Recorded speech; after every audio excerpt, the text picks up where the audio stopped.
노크 들어와서 메뉴를 하고 와서 안녕하십니까 이렇게 인사를 하고요. 앉으세요 하면 네 알겠습니다 하고 앉고 준비되면 시작하세요 알겠죠?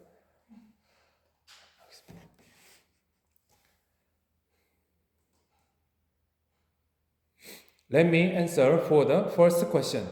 As for student A's problem is impairment in her self-esteem, his or her self-esteem, because of his complex about his appearance.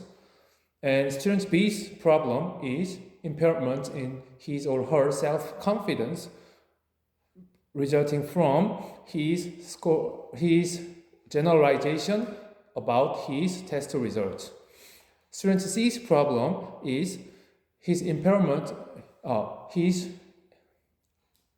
unfulfilled, his desire for social interconnection is impaired. To solve this problem, I would suggest these following solutions. As for the student A, I would have a personal counseling session and I will show empathy so that he can understand that he can be understood and he can be respected by others, and this respect, the attitude of respect will give him or her impression that he is a very valuable person, and this will increase his or her self-esteem. As for the student B's problem, I would utilize attribution training. In attribution training, students will think about the cause of the test results, and actually there are many causes other than the ability of his or her ability, and by understanding many causes that are related to the test results, he can understand that he can improve in many aspects, and he will repair his self-confidence. And as for the student C, I would utilize in and out circle.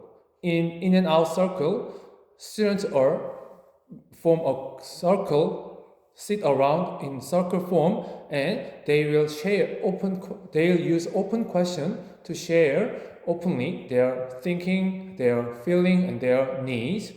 In this way, many students will share common feelings and needs, and this will improve their interconnectedness. That's it for the first question. 구상형 2번에 답변하겠습니다. 인공지능 융합 교육과 관련된 상황에서 교사에게 필요한 인성적 자질은 지혜의 자질입니다. 지혜와 판단력의 자질입니다. 인공지능이 가파르게 사회 전반에 도입되고 있습니다.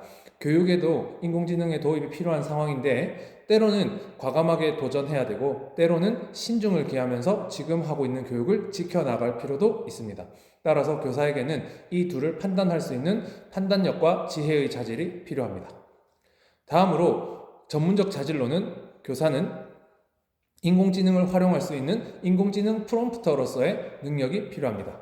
인공지능 프롬프터는 일종의 번역가로서 인공지능의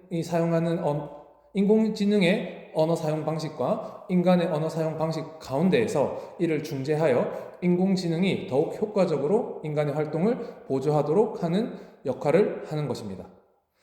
이를 통해서 교사는 보다 효율적으로 인공지능을 활용하고 또 인공지능을 활용하는 방안을 학생들에게 안내해 줄 수 있습니다.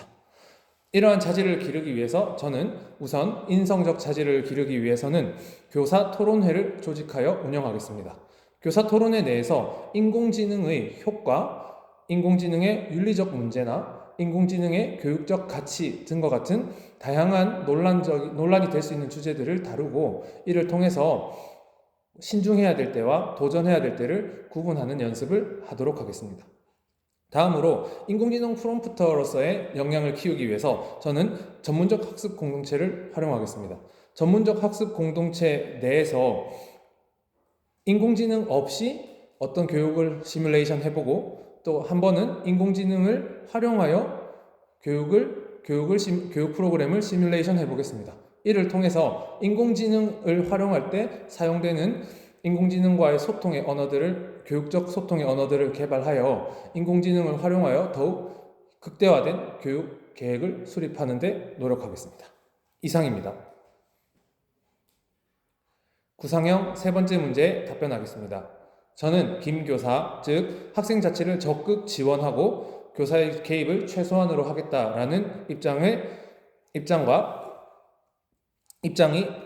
선택합니다. 그 이유는 저는 저의 교육관이 학교란 행동을 통해서 해보면서 배운다, 즉 learning by doing을 실천할 수 있는 공간이어야 된다고 생각하기 때문입니다.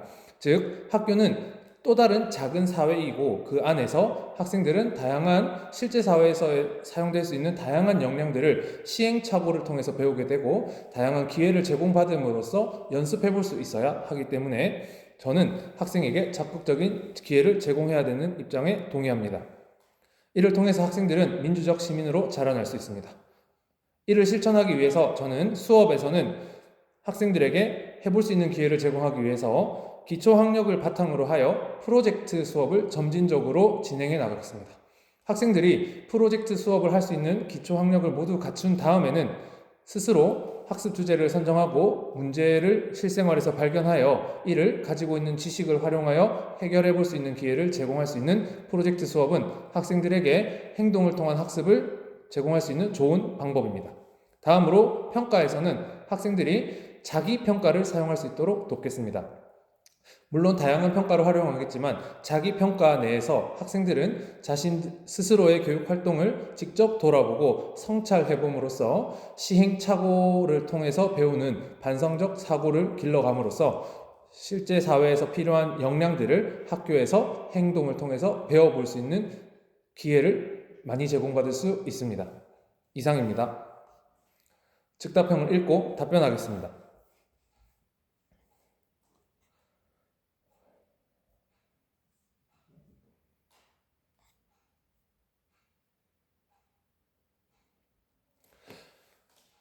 저는 첫 번째 질문에 답변하겠습니다. 제가 선호하는 부장교사는 부장교사 A, 즉 학교에서 혁신에 관심이 많은 부장교사입니다. 그 이유는 학교가 미래 사회에 적응하는 데는 혁신이 필요하다고 판단하기 때문입니다. 즉 학교는 학생들이 살아가는 미래 환경을 학생들이 적절하게 직면하고 그 안에서 문제를 해결할 수 있도록 교육하는 것이 학교의 목적입니다. 이를 위해서는 변화하는 사회에 발맞추어서 요구되어지는 것을 새롭게 발견하고 그것을 충족시킬 수 있는 새로운 방법을 연구하고 도입하는 다양한 연구가 활성화하게 이루어져야 된다고 생각하기 때문에 A 부장교사를 선호하고 있습니다. 다음으로 제가 선택한 혁신을 선호하는 A 부장교사와 일을 하게 되었을 때 유의할 점은 기초 학력 저하를 초래해서는 안 된다는 점입니다. 만약에 미래 역량에만 초점을 두고 학생들에게 너무나도 많은 활동 과제만을 제시한다면 학생들이 학교에서 배워야 하는 최소한의 필요한 지식들을 배울 기회를 다소 박탈하게 될 수도 있습니다. 이를 유의하여 기초 학력을 튼튼히 하고 그를 바탕으로 다양한 혁신적인 교육 방안을 연구해 나가야 합니다. 다음으로 1-3번에 답변하겠습니다. 제가 선택하지 않은 B 교사와 갈등이 발생했을 때 저는 이렇게 대처하겠습니다.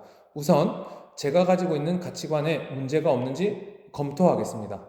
그리고 A 교사를 이해하기 위해서 노력해 보겠습니다.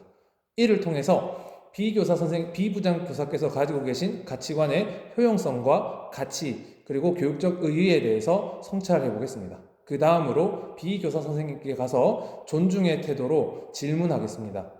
어떤 교육관을 가지고 계신지 또한 이번에 생긴 갈등 상황에 대해서 어떤 의중을 가지고 계셨는지 존중의 태도로 묻고 들으면서 B 교사 선생님의 의중을 함께 공유하도록 노력하겠습니다. 마지막으로 B 교사 선생님께 제가 가지고 있었던 이해를 말씀드리고 공동의 해결책을 마련하기 위해서 노력하겠습니다.